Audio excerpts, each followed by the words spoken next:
Long, long ago, there was a man named Noah who had a heart full of kindness. While others around him had forgotten how to be good, Noah listened to the quiet whispers of the wind and the stars.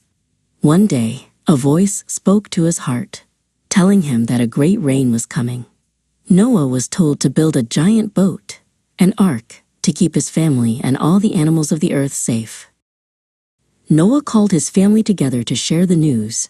His oldest son, Shem, looked at the dry, dusty ground and then at his father. "A boat in the middle of the land, father?" he asked. But Noah showed him the plans for a vessel made of sturdy gopher wood. Together, they began to gather the heavy logs, trusting that the work was for a grand purpose.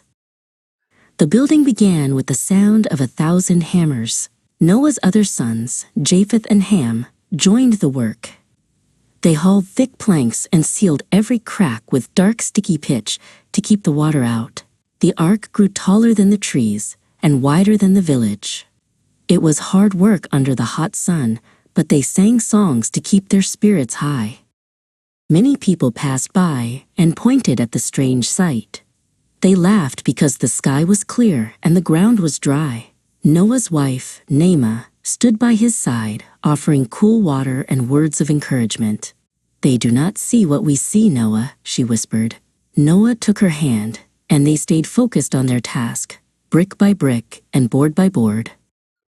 Then, a miracle began to happen. From the deep forests and the high mountains, animals started to arrive. They didn't run or fight. They walked in peaceful pairs. Noah and Ham watched in wonder as 2 lions with golden manes and 2 giant elephants with swaying trunks marched toward the ark's great door. It was as if the whole world was coming to visit. The air was filled with the sound of beating wings and soft chirping. Naamah and Shem helped the smaller creatures find their places inside. Brightly colored parrots, tiny hopping rabbits, and slow-moving tortoises all found cozy nests in the hay. Every corner of the big boat was soon filled with the rustle of feathers and the scent of clean straw. Finally, the last animal was inside. The sky began to turn a deep, stormy gray, and the first heavy drops of rain splashed onto the dust. Noah and Naamah stood at the entrance one last time. With a great, low rumble, the massive wooden door swung shut and the heavy latch clicked into place. They were safe inside their floating home. For 40 days and 40 nights, the rain drummed a rhythmic song against the roof.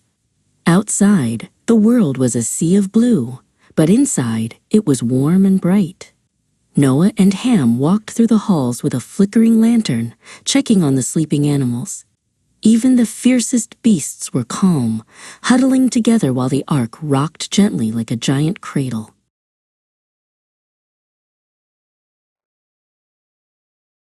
At last, the rain stopped, and the sun peeked through the clouds. Noah opened a small window and released a silver-gray dove into the sky.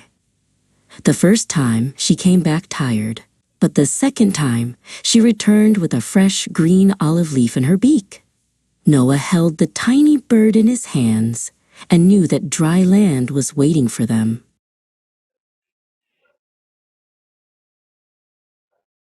The ark came to rest on the side of a great mountain. As the family and all the animals stepped out onto the fresh green earth, the sun broke through the mist. Noah and Naamah looked up to see a brilliant bow of colors stretching across the entire sky. It was a promise of hope and a new beginning for everyone on earth.